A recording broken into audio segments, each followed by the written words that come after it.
Deus para o tempo do fim, aquilo que chamamos de escatologia, o estudo sobre as últimas coisas. Daniel foi um homem entendido, foi levado à Babilônia como escravo, e no capítulo 1 ele se destaca entre os sábios, com seus amigos Misael, Ananias e Azarias. O capítulo 1 diz que Deus deu graça a Daniel, e ele se destacou entre os demais. Capítulo 2, nós vemos Daniel na liderança dos sábios, sendo o conselheiro do rei, através da oração. No capítulo 4, se confirma a capacidade profética que o Espírito dava a Daniel. Capítulo 5, de tanta sabedoria que tinha, Daniel é estabelecido como terceiro governador na Babilônia. Capítulo 6, já não é o Império Babilônico, são os medos e persas que destruíram Belsazar. Dário mata Belsazar a fio da espada, nos últimos versículos do capítulo 5, e estabelece o Império Medo-Persa. Com Dário, Daniel ainda se mantém em destaque. Dário decidiu estabelecer 120 homens para proteger o seu reino de corrupções.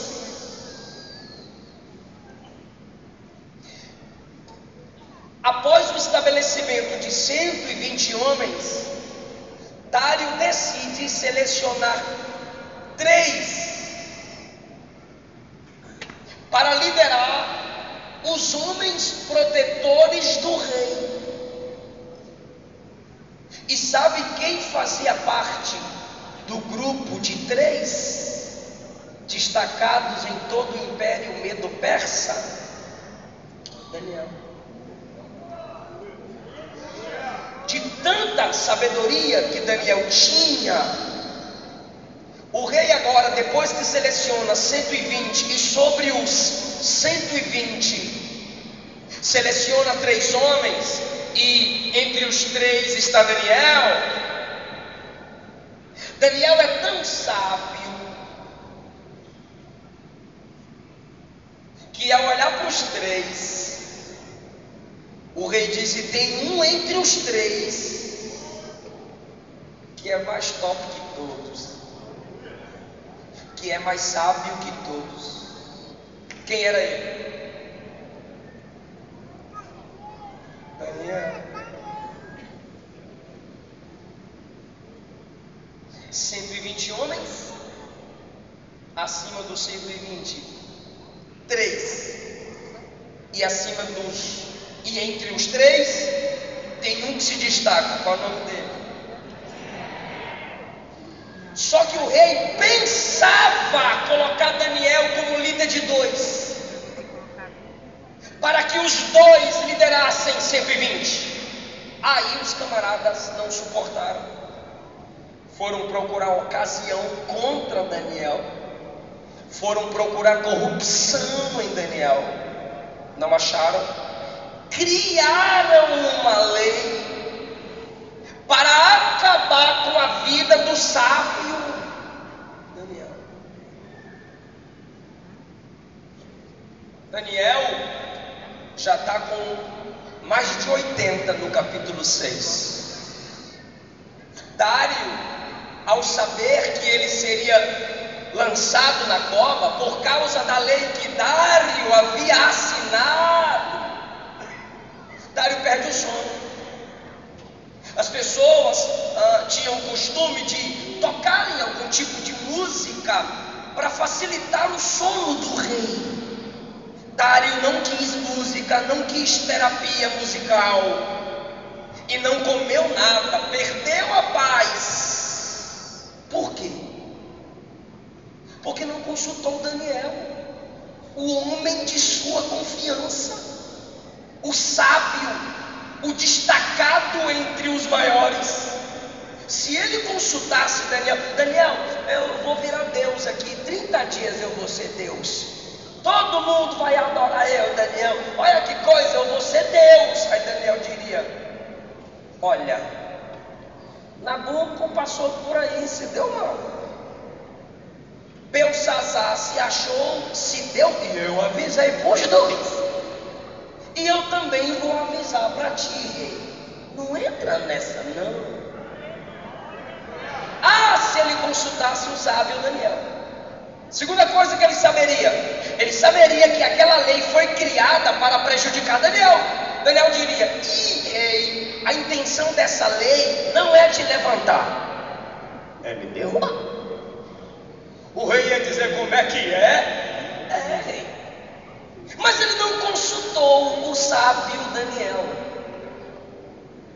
E aí ficou sem dormir e ficou com fome a noite toda. Tem muita coisa, tem muito preço, tem muito desperdício que a gente paga e vive por não ter humildade para ouvir quem é mais sábio do que nós.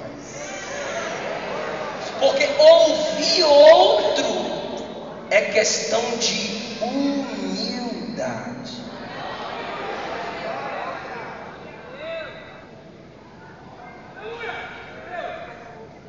Depois, Daniel ainda chega no ano do reinado de Ciro, no capítulo 10, resplandecente em sabedoria, destacando-se em sabedoria, porque era um homem de leitura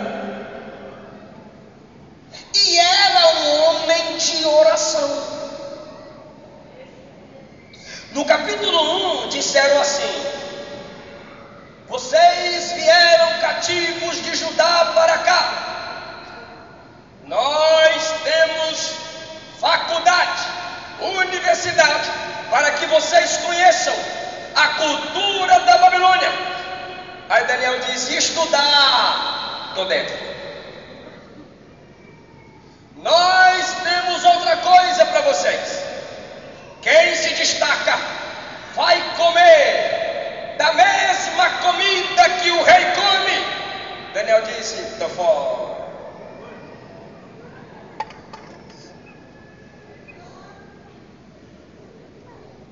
Apesar da espiritualidade dessa decisão, Daniel prefere comer o simples do que as finas iguarias do rei, porque também ele sabe que o que se come passa no máximo 6 dias dentro de você, mas o que você aprende fica para sempre. Essa é para tu que paga 30 conto no X-Tudo, mas não paga 30 no livro. Paga 50 numa pizza, mas reclama da revista da escola. E ainda canta: eu amo a tua palavra. Mentira, não ama não. Não há amor sem conhecimento progressivo. Eu só tenho certeza que a Luana me ama é porque quanto mais me conhece, continua me amando. Tu me viu a primeira vez, já me odiou? Eu já te vi a primeira vez e disse: não fui com a cara dele. Porque o amor está na progressividade. Se você ama a palavra, você quer progredir em conhecer a palavra. Daniel, no capítulo 6, orava 3 vezes ao dia. Como ser sábio se a gente não conversa com o dono da sabedoria? Quem anda com dono se torna o quê? E quem anda com sábios? Tem alguém mais sábio do que Jesus?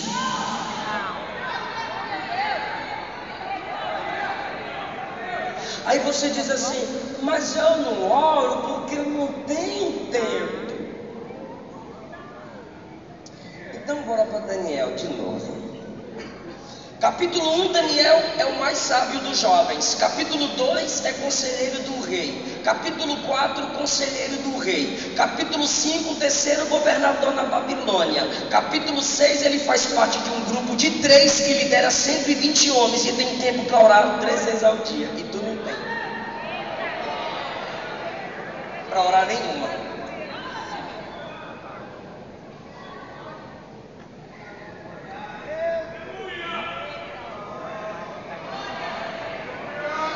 Aí Tiago diz: quem não tem sabedoria, peça a Deus.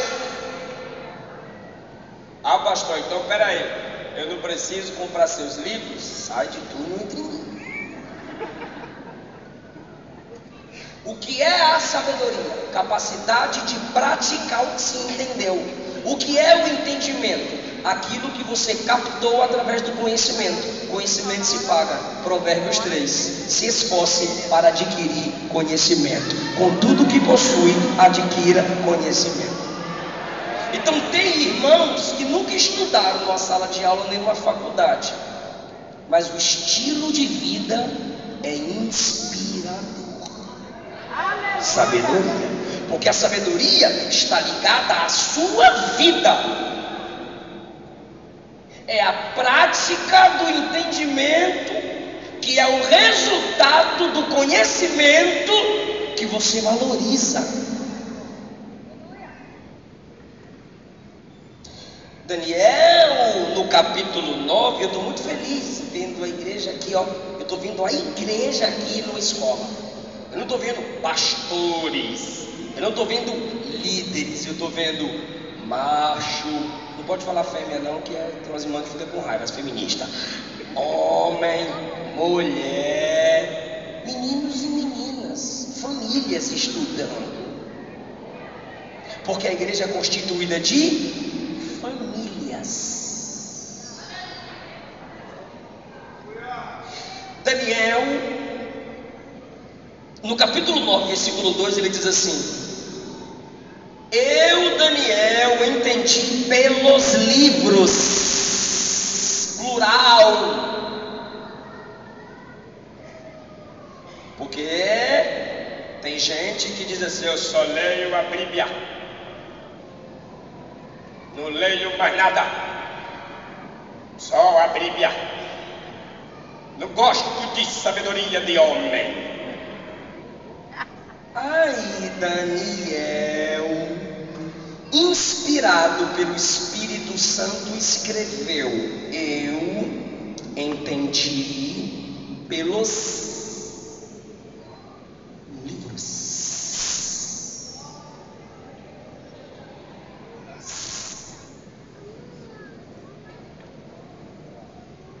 Aí ele diz: eu entendi pelos livros que o número de anos de que falou ao Senhor, ao profeta Jeremias, em que havia de acabar as assolações de Jerusalém, era de 70 anos.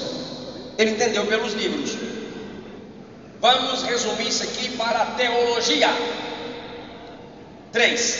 E eu dirigi o meu rosto ao Senhor para o buscar com oração, rogos e jejum. Olha o que é sabedoria. Quem apenas quer o conhecimento e o entendimento só abre os livros. Mas no versículo 2 Daniel diz: abri os livros. E no versículo 3 ele diz: fechei a porta do quarto e fui orar. Esse é o equilíbrio para quem quer ter sabedoria. Jesus disse: errais por não conhecer as Escrituras e nem o poder de Deus. Tem gente que conhece as Escrituras, mas não conhece. Tem gente que conhece o poder de Deus, mas não conhece. E tem gente que não conhece nenhum e nem outro.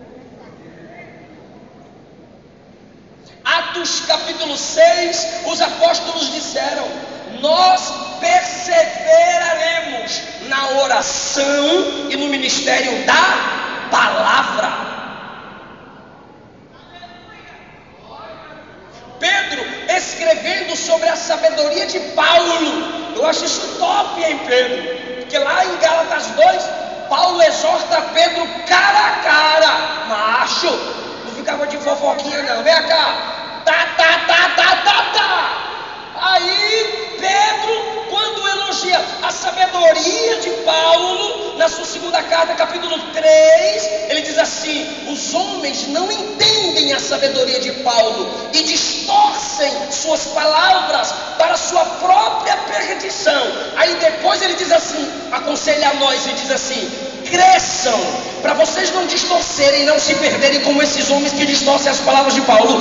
Cresçam na graça e no conhecimento do nosso Senhor e Salvador Jesus Cristo. Só vocês aqui que tá bem bonitinho aqui na minha frente. Fala assim pro vizinho.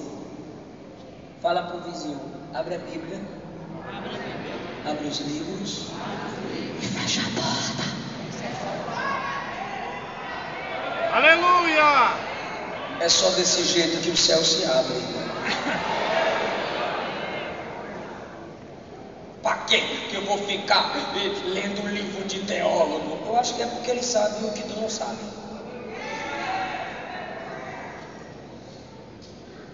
E no 12, ainda recebendo as revelações sobre o tempo do fim, o primeiro ponto que eu falei que eu ia falar para vocês é a proteção. Naquele tempo, um tempo de angústia que começou a ser explicado para Daniel no capítulo 11, versículo 36. Vai ter algum pastor aí escatólogo e ele te explica melhor. Eu não sou escatólogo, eu não fico aí, você é pré, você é pós ou você é mídia. Rapaz, eu não fico discutindo quando ele vem não. Só sei de duas coisas: ele vem e eu vou. Aleluia! Amém? Se isso não é suficiente para você, sinto muito, mas eu estou preparando uma mensagem sobre isso, sobre o que é importante na escatologia, que muitos de nós estamos deixando de lado. E um dos pontos mais importantes da escatologia é você aplicá-la no seu viver diário. Proteção. Naquele tempo, um tempo de angústia, segundo a nossa doutrina, subscrevendo aqui a nossa confissão, naquele tempo se levantará Miguel, um tempo de sofrimento para Israel. Se levantará Miguel, o grande príncipe. Se é o anjo do Senhor que está falando para Daniel que Miguel é grande, é porque esse anjo é grande mesmo. Nós costumamos ver grandezas em muitas coisas, mas quando Deus diz que é grande, é porque é grande. Naquele tempo de angústia se levantará o grande príncipe, que se levanta, é algo contínuo, pelos filhos de teu povo. Quem são os filhos do povo de Daniel? Os judeus. Desde que houve nação até aquele tempo, haverá um tempo de angústia, mas naquele tempo se livrará o teu povo. E essa angústia, nunca houve angústia semelhante, Daniel, desde quando houve nação, mas por causa de Miguel, proteção. O teu povo será livre. O anjo está dizendo que há um povo entre os judeus com os quais Deus tem um compromisso. Esse povo viverá um grande livramento, como já tem vivido durante a sua história. Deus levantou grandes libertadores para o seu povo hebreu, mas mas a dificuldade que estão prestes a enfrentar será maior